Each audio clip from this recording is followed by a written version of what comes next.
ராஜினாமா செய்யும் நிதிஷ்குமார்.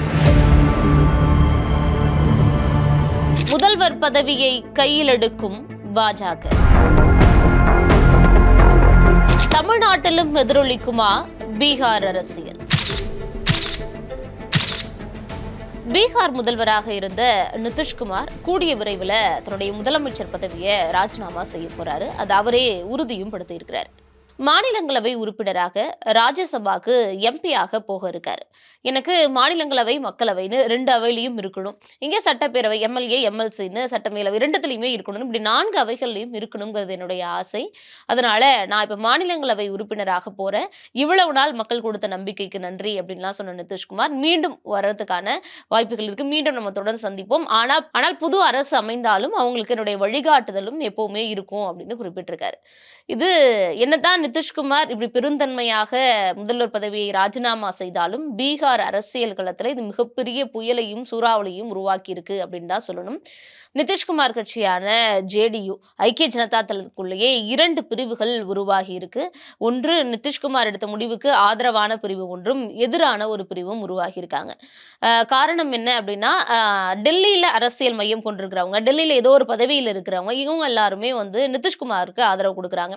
உதாரணத்துக்கு சொல்லணும்னா, இப்போ மத்திய அமைச்சராக இருக்கக்கூடிய ராஜீவ் ரஞ்சனாக இருக்கட்டும், இல்லைனா டெல்லியில் ஜேடியுடைய தேசிய செயல் தலைவராக இருக்கக்கூடிய சஞ்சய் ஷா, இது மாதிரி டெல்லியை மையம் கொண்டு இயங்கக்கூடிய ஜேடியு தலைவர்கள் எல்லாருமே நிதிஷ்குமார் செஞ்சது சரி அப்படின்னு சொல்லியிருக்காங்க. டெல்லியிலேருந்து இவங்க எல்லாரும் சமரச பேச்சுவார்த்தை மற்றவங்க சீனியர்ஸ் கூட எல்லாம் ஈடுபடுறாங்க. இப்படி 4-5 சீனியர்கள் நிதிஷ்குமாருக்கு நெருக்கமானவர்கள் எல்லாம் அவர் எடுத்த முடிவு அப்படிங்கிறது சரியானது அப்படின்னு சொல்றாங்க. ஆனால் அடிமட்ட தொண்டர்களாக இருக்கட்டும், எம்எல்ஏக்களாக இருக்கட்டும், பீகாரை மையப்படுத்தி மாநில அரசியலை மையப்படுத்தி நகரக்கூடிய ஜேடியில் முக்கியமாக இருக்கக்கூடிய பிரமுகர்கள் எல்லாம் மிகப்பெரிய அதிருப்தியில் இருக்காங்க. இது மாநில கட்சியான ஜேடியுக்கு அழிவு காலம் பிறந்துட்டதா அவங்க கருதுறாங்க.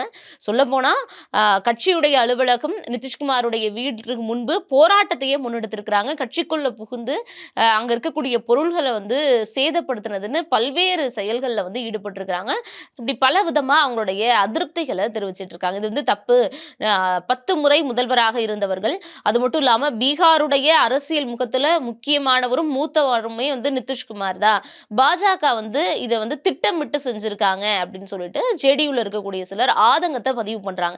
எங்களால என்ன பண்ண முடியும், இதுக்கு மேல யாராவது எங்களால பெரும்பான்மையை காட்ட முடியும் அப்படின்னு ஆட்சியை கலைச்சு பெரும்பான்மையை காட்ட முடிஞ்சாதான் உண்டு, என்னால அழுக மட்டும் தான் முடியும்னு ஜேடியுல இருக்கக்கூடிய முக்கிய சீனியர் தலைவர்கள் பேட்டி கொடுக்கறதெல்லாம் கூட நம்மளால பார்க்க முடியுது. இதுக்கு பின்னணியில பாஜகவுடைய காய் நகர்த்தல் தான் இருக்கு அப்படின்னு பெருவாரியா எல்லாராலையும் சொல்லப்படுது. என்ன அப்படின்னா, கடந்த நவம்பர் மாதம் தான் பீகார் ஒரு வருஷம் 6 மாசம் கூட இன்னும் நிறைவு செய்யல, 4 மாதங்கள் நிறைவடைகிறதுக்குள்ளாகவே பீகாருடைய முதல்வராக இருந்த நிதிஷ்குமார் மாற்றப்பட்டிருக்கிறார் அப்படிங்கிறதா பெரிய அதிர்ச்சிக்குரிய விஷயம். நிதிஷ்குமார் முதல்வர் வேட்பாளரா அப்படின்னு பீகார் தேர்தல் களத்திலேயே கேள்விகள் கேட்கப்பட்டப்போ அப்பயே அமித்ஷா ஒருவித தயக்கமான பதில்கள்ங்கிறது பாஜக தரப்புல வந்தது. தேர்தல் முடியட்டும், எம்எல்ஏக்கள் எல்லாம் சேர்ந்து முடிவெடுப்பாங்க அப்படின்னு சொன்னாரு. அதற்கு பிறகாக நிதிஷ்குமாருடைய முகம் தான் முன்னிறுத்தப்பட்டு தேர்தலில் முன்னின்றாங்க. சில இடங்கள்ல அவர் முதல்வர் வேட்பாளர் அப்படின்லாமும் சொல்லப்பட்டது. என்னதான் சொல்ல வராங்க பாஜக தெளிவா இல்லையேன்னு ஒரு குழப்பமான சூழல்ங்கிறது பீகார் தேர்தல் அப்போவே இருந்தது. தேர்தலுக்கு பிறகாக தேர்தலில் 101-101ன்னு சரிசமமா சீட்டுகளை பிரிச்சாங்க. ஜேடியு 101ல நின்னாங்க, பிஜேபி 101ல நின்னாங்க. ஆனா தேர்தல் முடிவுகள் அப்படிங்கிறது பாஜகவுக்கு சாதகமாக இருந்தது. 89 தொகுதிகளில் பாஜக வெற்றி பெற்றாங்க, 85 தொகுதிகளில் தான் ஜேடியு வின் பண்ணியிருந்தாங்க. ஆனாலும் நிதிஷ்குமார் தான் முதல்வராக பதவியேற்றார். அதற்கு பிறகாக இது அப்படியே இருக்குமா, இல்லை என்ன பண்ணுவாங்க பாஜக அப்படிங்கிற கேள்விகள் இருந்தது. அதற்கான பதிலாக தான் இப்போ பாஜக செஞ்சுட்டாங்கன்னு பலர் குற்றச்சாட்டுகளை ஜேடியுல இருக்கிறவங்களே முன்வைக்கிறாங்க. இவர் டெல்லி அரசியலுக்கு கொண்டு போயிட்டு ஒரு மாநிலங்களவையை கொடுத்துட்டு பாஜக பீகாரை முழுமையாக கைப்பற்றணும்னு பார்க்குறாங்க. இது இப்படி அவங்க உள்ளுக்குள்ள வந்துட்டாங்க அப்படின்னா கண்டிப்பாக ஜேடியுல முக்கியமான தலைவர்கள், ஏன்னா அடுத்த கட்ட தலைவர்கள் ஒரு முகம் அப்படிங்கிறது ஜேடியுல இல்ல, நிதிஷ்குமார் மட்டும் தான் கட்சிக்கான ஒரு பெரிய முகமா இருந்தாரு. அவர் இப்ப போயிட்டாருன்னா அதுக்கப்புறம் கட்சி என்ன ஆகும்? சிலர் வந்து பிஜேபியிலேயே போய் சேர்ந்துருவாங்க. இல்லன்னா சிலர் ஆர்ஜேடில போய் சேர்ந்துருவாங்க. காங்கிரஸ்க்கு போறதுக்கான வாய்ப்புகள் கூட இருக்கு. இப்படி முக்கியமான தலைவர்கள் எல்லாருமே அந்தந்த கட்சிகள்ல போய் சேர்ந்துருவாங்க. ஜேடியு மாநிலத்தில என்ன நிலைக்கு தள்ளப்படும் அப்படிங்கிற கேள்விகள ஜேடியுல இருக்கக்கூடிய சில தலைவர்கள் வந்து முன்வைக்கிறாங்க.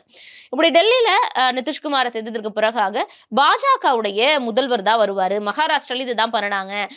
சிவசேனாவ 2ஆ பிரிச்சு ஷிண்டே முதல்வராக அந்த ஆட்சி காலம் வரைக்கும் இருந்தாரு. திரும்ப தேர்தல் வந்ததுக்கு பிறகாக அவருக்கு துணை முதல்வரை குடுத்து தேவேந்திர ஃபட்னாவிஸ முதல்வர் ஆக்குனாங்க பார்த்தீங்களா? அதே மாதிரி தான் இங்கேயும் பண்ணியிருக்கிறாங்க.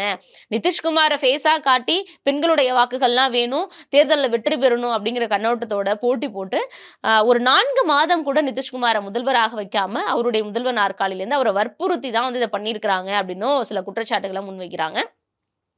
அவர் அப்புறப்படுத்திட்டு இப்ப பாஜகவுடைய முதல்வர அங்க நியமிச்சுருவாங்க. அப்ப அது பாஜகவுடைய ஆட்சி ஆயிடும். இப்படி மாநில கட்சிகள அடுத்தடுத்து அவங்க கூடவே இருந்து நட்புறவோட இருந்து அவங்கள அழிக்கக்கூடிய வேலைகள பாக்குது அப்படின்னு சொல்றாங்க. இது வந்து தமிழ்நாட்டிலேயும் இது நடக்கும் அப்படின்னு மாணிக்கம் தாக்கூர் வந்து காங்கிரஸ் எம்பி குறிப்பிட்டிருக்காரு. இன்னும் பல அரசியல் தலைவர்களும் இது வந்து மேற்கோள் காட்டுறாங்க. இது வந்து எடப்பாடி பழனிசாமி அவர்களுக்கு இது முன்னாடியிலேருந்தே வந்து சொல்லிக்கிட்டு இருக்கிறதா பாஜகவோட கூட்டணி வைக்கிறப்பயே வந்து அடுத்த சிவசேனாவாக அதிமுக தான்னு முன்பிலிருந்தே சொல்லிக்கிட்டு இருக்கிறதால அதுவும் மாணிக்கம் தாக்கூர் வந்து இதை பார்த்தோன்னே எடப்பாடி பழனிசாமிக்கு ஒரு பயம் வந்திருக்கும் அப்படிங்கிறத குறிப்பிட்டிருக்காரு.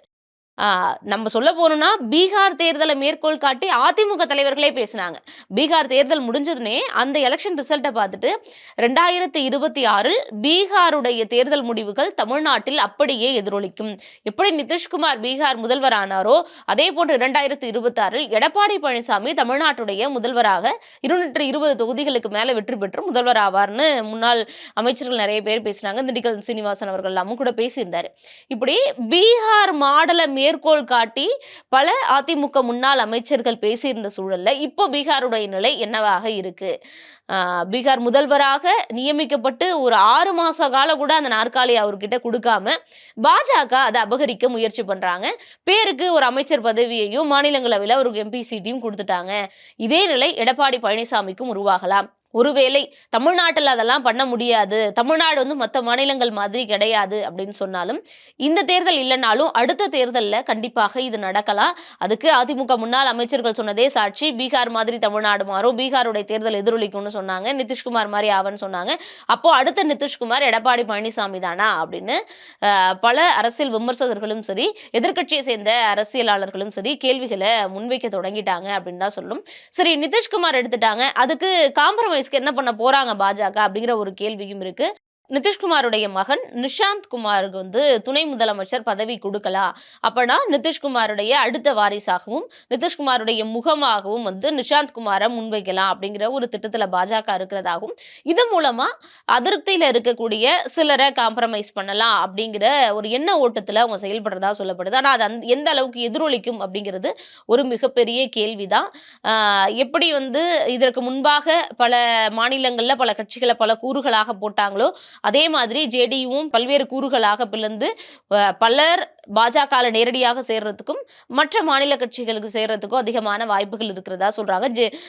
நிதிஷ்குமார் இதெல்லாம் தடுத்து நிறுத்தி மீண்டும் கட்சியை கட்டுக்கோப்பா வச்சு நான் டெல்லி அரசியல் பண்ணனாலும் மாநில அரசியல்லையும் என்னுடைய முழு பங்கு இருக்கும், நான் தான் ஆலோசகராக இருப்பேன், யாரும் பயப்பட வேண்டாம் அப்படின்னு சொல்லி கட்டுக்கோப்பாக கட்சியை கொண்டு போறாரா, இல்லைன்னா அதிருப்தியில் இருக்கக்கூடிய மற்ற நிர்வாகிகள் சொல்றது நடக்குதா அப்படிங்கிறதெல்லாம் நம்ம பொறுத்திருந்து தான் பார்க்கணும். Subscribe to One India and never miss an update.